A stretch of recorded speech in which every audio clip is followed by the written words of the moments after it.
Hello, everybody, and welcome back to ZakIsCinema. Yes, welcome home, everybody. If you find yourself just like going to the movies, buying physical media at a lovely Walmart or something, but still every once in a while, still getting ID'd when you're going to see like a rated R movie. Like, I swear to God, every once in a while, I still do get ID'd when I'm going to the movies to see a rated R movie, and then every single time when I buy a physical media, Blu-ray or something at a Walmart, I gotta wait, and at the self-checkout, they ask for my ID, and they're like, oh damn, for a movie, people still buy these? And I'm like, yeah, here's my license, please get me out of here, please. So if you also still get ID'd for buying movies, like, please join me. Please, I can't be the only one here. But today we're not going to be doing a movie review. We're actually going to be doing an entire franchise ranking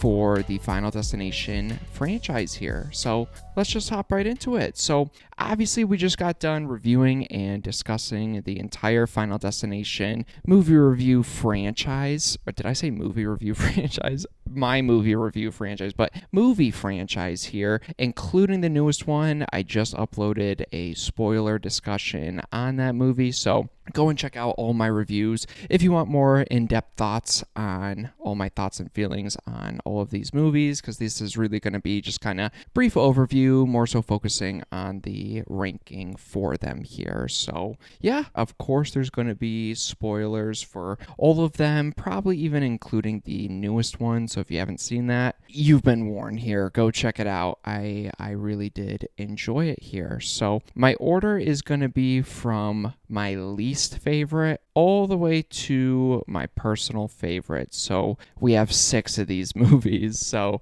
yes, let's jump into it. Coming in at number 6, easily, is this even a discussion? The worst one, the Final Destination, which isn't the Final Destination because it's Final Destination 4 and there's 2 others after. But Final Destination 4 is easily my 6th spot. By this 4th one, it kind of hits hard that a lot of these movies are just the same. Like, characters have their experience with death at the beginning, they have their premonition, do a bunch of Googling, a bunch of research, find out about Flight 180. They're like, oh shit, look at this log truck, that's crazy. And then they try to warn people, but death picks them off one by one. And this 4th one follows it to a T. At least the rest of them try to add a little cool little detail in there, but this 4th one just, it follows it to a T, does not try to add anything new or different. There's like a tiny spark of a cool idea with Nick not knowing the order of people that are going to die, but the movie immediately kills any tension it's gonna have by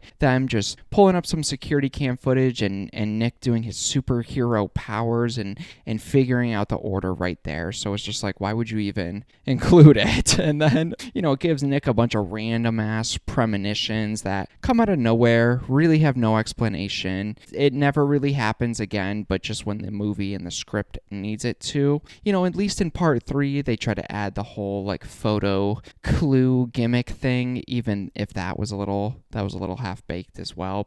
And my biggest negative with Final Destination 4 is the effects. It's gotta be the effects. This was when horror movies were doing that cheap 3D looking effect, and usually I kind of find that charming a little bit in some early 2000s movies, but this 3D and the effects look god awful. So even like some of the fun deaths this movie has, it is just ruined by this digital CGI mess that makes every death seem so cheap and just so stupid, honestly. This whole movie feels like one of those bargain bin knockoffs you'd find on a Walmart shelf or a Walmart bin. Everything about it comes off cheaper and more low effort than any of the other movies. Like a bootleg Final Destination movie made with leftover sets and shit. It's crazy that this movie got made, honestly, because the best thing about this movie is honestly how easy it is to pretend it doesn't exist. Let's be real here. It adds nothing to the lore, has zero consequences for the series as a whole, and doesn't even bother to bring back Tony Todd. You could erase this movie from the franchise timeline and you would not notice. It's literally called The Final Destination, and it wasn't. So you could just scrap this movie. If you're watching this for the first time, just don't watch it. Seriously, just don't watch it. You will not miss a thing. So I guess that's my one other positive I didn't throw in my review here. So Final Destination 4, easily my number 6 here. But my number 5 is going to be Final Destination 3. As of now, and I meant to say this in the beginning, this ranking is a little hard because besides my last spot, which Final Destination 4, a lot of these, kind of feel the same here, especially in this middle section. Next week, it could be, flip-flopped a little bit here besides my last one. Like I said, just because Final Destination 3 is here at number 4 doesn't mean it's a bad movie. I like all these movies besides Final Destination 4. So even 3, when it's in this spot, I still enjoy it. And like I said, in a couple weeks, couple months or whatever, it could totally change. So Final Destination 3 coming in at number 5. I really enjoyed the opening setting in this one, like that small town amusement park vibe that it has going for it. And one thing these Final Destination movies constantly nail is picking the locations that feel super familiar, places we've all been to, which makes the death scenes hit a little bit harder. So that roller coaster premonition scene, I think it's awesome. One of my favorites. Sure, a couple shots look a little janky with some of the green screen and CGI effects, but you're kind of used to that with this franchise. But overall, I still think it holds up pretty well, and it's just a scary thing to be on because everyone's had that fear of roller coasters going crazy like this. So I think it nails that universal fear pretty much. And you could definitely tell with Chapter 3 here that James Wong came back to direct this one, because I think he builds up both the opening disaster and the death scenes throughout the movie just on another level. There's a steady, drawn-out tension leading up to each death, and with the roller coaster, it isn't just random things happening. The whole opening act slowly kind of builds up and, like I said, crescendos to the derailment of this roller coaster. So I think that is fantastic. That you got the lovely tanning bed scene, which is such an iconic kill scene that is awesome. And to nail it all off, that tanning bed scene has one of the most beautiful transitions to the tanning beds to their caskets. It's fucking beautiful and I love it.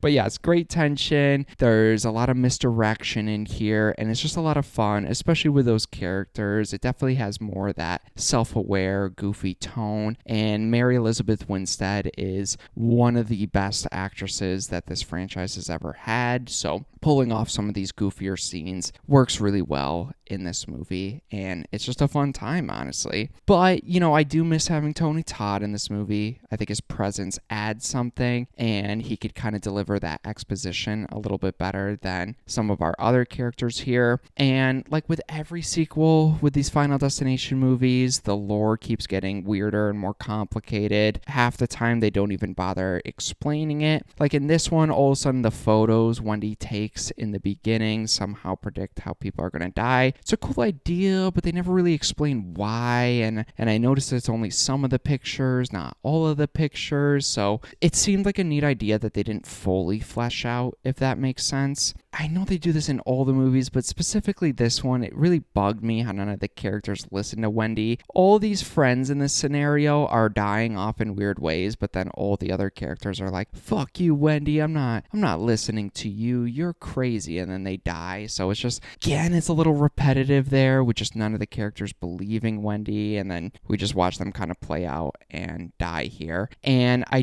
really don't like the ending in this one. It just seems kind of like it it cuts off. And this was one of them that had a lot of reshoots. They redid the ending. I believe Wendy was supposed to live or do something different, but then they added this whole train sequence in that just, when you watch it, the transition to that, just, it feels harsh. It doesn't flow narratively. It's just this random 5-month time jump, and somehow all the surviving characters end up on the same New York City subway car at the exact same time. And Wendy has another premonition out of nowhere with no explanation. Then they all die. So again, it leads into my issues with these types of endings here, and leaves me with so many unanswered questions. Like, I thought they cheated death. Why did it wait 5 months for them to come again? What was it waiting for? It just feels so slapped together, and feels like the movie just kind of stops without it actually ending in a satisfying way here. Yeah, better than Final Destination 4 though. Oh my god.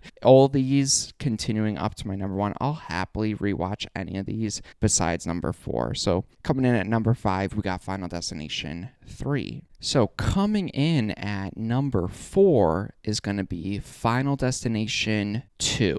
Now, first off, I really do enjoy the opening premonition scene. It's one of the most iconic and best scenes in horror thriller history. That with this highway pileup with the logs is absolute chaos, and it holds up even over 20 years later. So I think that's awesome, and it makes this scene hit even harder with how grounded it kind of feels. Just normal people driving on the road. You got a bunch of these distracted drivers that just add to my fear and anxieties and worries of driving in real life here. You know, one of the logs breaks loose and then everything goes to shit pretty much. So it's normal everyday driving, and it turns into your worst nightmare. So I think the scene is awesome, and this scene is one of the perfect examples of just taking that everyday task of driving that we do and what if it went wrong. So really tapping into that real life kind of fear here.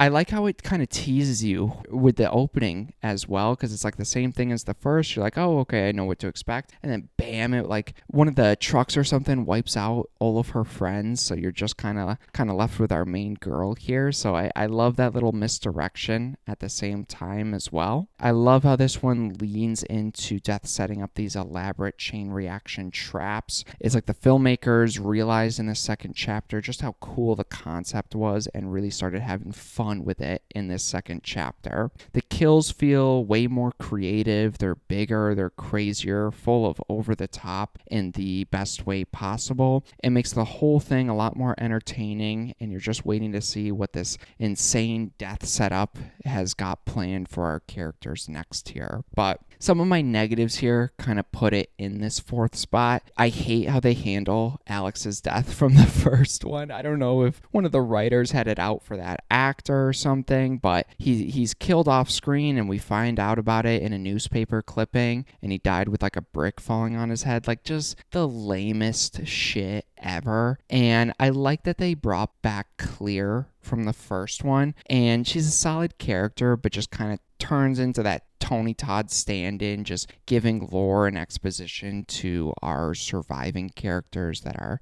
in this right now, going through it right now. And the way they kill her off, I think, is so lame. She just gets blown up while checking on the character of Eugene. No proper scene, no heroic moment, or no sacrifice. It just feels totally wasted, and it's so frustrating. And again, they just start introducing some stuff that makes this whole death lore get a little overcomplicated. I don't get how Death supposedly has to pick off their survivors from the highway, but then halfway through it just starts targeting other people. Like, Clear's still alive, so how does that work? They don't really explain it. Like, it didn't finish off Clear's original Death timeline here, but it's jumping to these characters, but then it kills Clear in the middle of all these characters dying, so a little messy there. And Kimberly suddenly starts having new premonitions, which is just the laziest way to just like jump in the script, make it a little bit more easier for some of the writers here.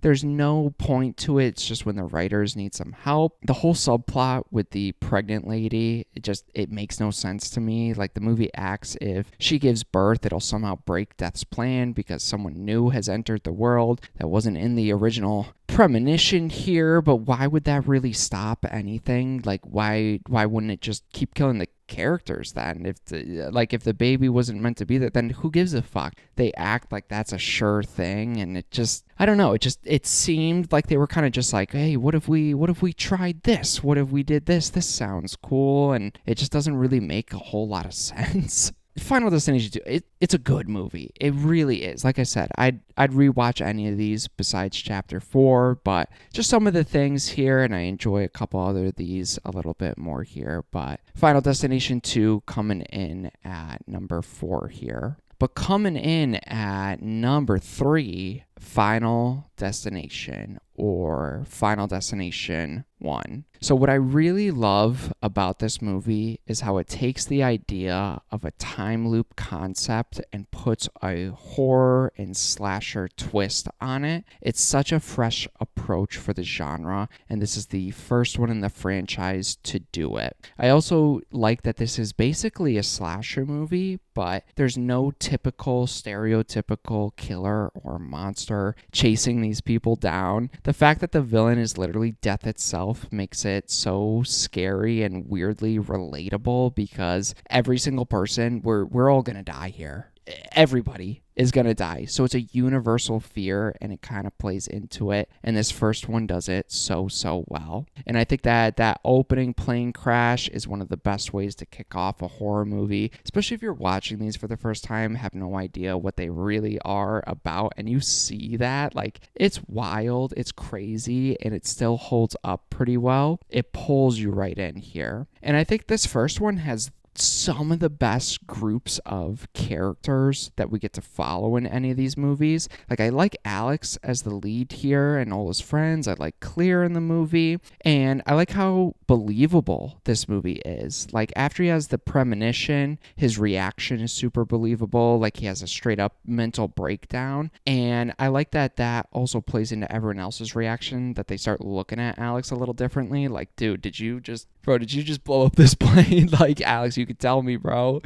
I also like how in this one, there's actually like an FBI and a police investigation going on in the movie. It's a very realistic approach, and yeah, the FBI and police would be involved. So it's strange that a lot of the movies in this franchise don't also introduce that, because it makes sense that the police would be involved, and it kind of adds a whole other element into this first chapter here as well. It's fun and over the top, and that's what I love most about this movie. You know, it's dark, it's grim, it has a dark, grim premise, but it's also a little campy, and it's got that 2000s charm at the same time. Very easily rewatchable movie for me. But the reason it's coming in at number 3 is, again, it does that ending thing that I do not like. For some reason, it jumps 6 months in the future for no real reason, follows Alex, Clear, and their other friend, and all of a sudden they're all like the 3 best friends that anyone could ever have. They're drinking together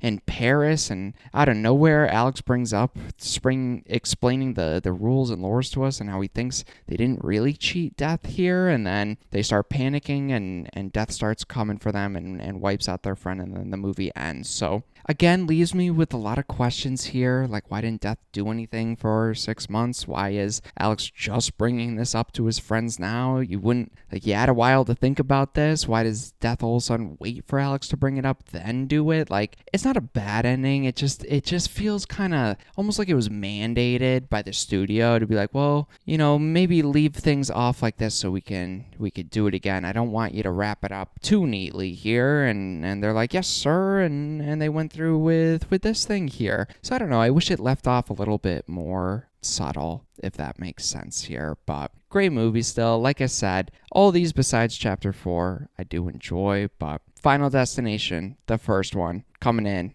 at number 3. Coming in at my number 2 is going to be Final Destination 5. Yes. I really do enjoy this movie. I think it's underappreciated, if I'm being honest. Like, you got that great bridge collapse opening scene, and it's such a solid setup because everybody has had a fear of a bridge collapsing while they're on it or while they're driving on it. You got Tony Todd back in here, and he plays more of an ongoing presence. Introduce this new lore where you can kill someone and take the remaining life that they have left. So it's a cool detail that they actually play out. They play out with like the character, I think his name's Peter, where he loses his mind with all this death stuff, starts to believe it, and then Peter fully snaps and tries to go through with killing someone that wasn't in the original premonition to take the rest of their life that they have left. So you actually got a character going through with it, so it adds a whole other element than just death chasing these characters, but you also have Peter chasing these characters as well. And my biggest positive with this movie, and what I think is so underappreciated about this, is the twist ending. The whole movie you're watching, you're like, okay, this is the 5th Final Destination, but then they get on the plane of Flight 180 going to Paris, and then you all of a sudden realize that, oh shit, this is a prequel, and our main characters, they did escape death. They did actually go through with it, and they were going to live, but they got wrapped up somehow in someone else's death loop. So it's so bittersweet because the movie does end. It does conclude. The characters found a way to cheat death, and they were going to go live happily ever after in Paris or wherever, but then they get wrapped up in someone else's, in death fucking with somebody else, and that's how life goes sometimes. And it was so mind-blowing when I saw it for the first time. I don't know, I really enjoy that ending, and it doesn't do that cheap bullshit ending that every single other one of these Final Destination movies do, by having the characters think they cheated death and then find out a couple weeks or months later that they didn't, and then boom, they die, and then boom, the movie ends. This one, yes, it kind of does that, but there's a reason it does it, and it's more satisfying. They introduce a great twist that makes this whole entire franchise just go in one big circle. So it's awesome, and it elevates everything in this franchise. I really do like Final Destination 5. It's fun, easily rewatchable, and just a great Final Destination movie that I don't think gets enough praise, if I'm being honest. Yes, that's my number 2, Final Destination number 5. Coming in at number 1, people, is Final Destination Bloodlines, or Final Destination 6. Now, yes, you could be like, hey, ZakIsCinema, I think this might be a case of the recency bias, and you might be right. I don't know yet. Like I said, besides Final Destination 4, really a lot of these could be interchangeable. We'll see on my next rewatch or how I feel in the next couple of weeks, so it could change. But as of right now, if I had to pick one of these movies to watch again, like right now, it'd be Final Destination Bloodlines. I had such a fantastic time with this movie. Finally, a Final Destination movie that takes that cool premise of death chasing these people after a premonition and after they avoided death, but actually does something different with it. It introduces that same concept, but shows death and the story play out of death kind of infecting family trees and family bloodlines, and we get to follow one family with a grandma through Iris who has sacrificed her whole life to hold off and protect her whole family tree, because as soon as she's gone, death is going to come swarming for the rest of them, and then we get to see that kind of play out. So there's not only individual characters you get behind this entire family. I think this movie has some of the best misdirection and crazy in real life saw trap like kills that this franchise has to offer. So much misdirection, so many little Easter eggs and little details that come back into play. Like the very first scene is hinting at a train being a part of it, and that's how the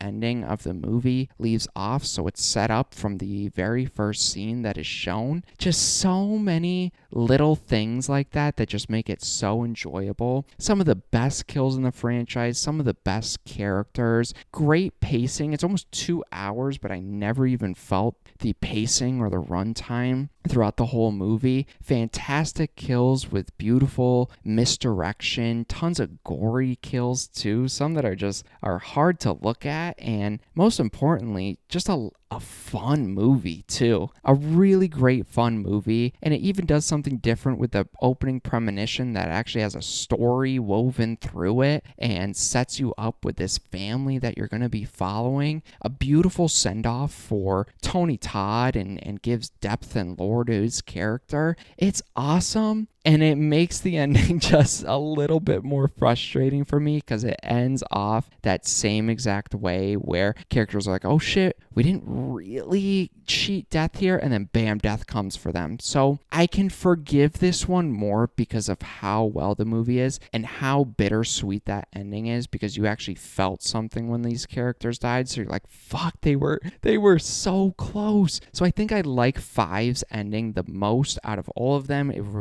If we were ranking the endings, 5 would come in at number 1 easily. But again, if I had a rewatch, if I want to show someone a Final Destination movie, I think I'm going to go with number 6 or Bloodlines here. So coming in at number 1, we got the new one, Final Destination 6 or Final Destination Bloodlines. But you guys, I feel like this has been a journey we have really been on. I'm about to shed a fucking tear, honestly. We're done talking about Final Destination. Maybe I'll do another one. I had a couple ideas for some videos. I don't know. We'll see how I feel this week, to be honest. So for now, you guys have my ranking as of now for the Final Destination movies. Let me know down below. Do you agree with my ranking? Let me know your ranking. I feel like since a lot of these movies are so like around that like 3 to 3.5 stars for me out of 5, I feel like they're like that for a lot of people where they could be so interchangeable. So I feel like everyone's list is probably so different, but we all like the movies relatively the same. So I'm curious. Let me know what you thought of the new one here. Let me know your personal ranking down below. Again, thank you so much. If you're interested in my more in-depth thoughts on all these movies, I have videos on all of these. I'll put it at my end cards here as well, so feel free to check those out. I appreciate anybody watching my videos, so thank you so much. And yeah, look forward to more ZakIsCinema coming very soon.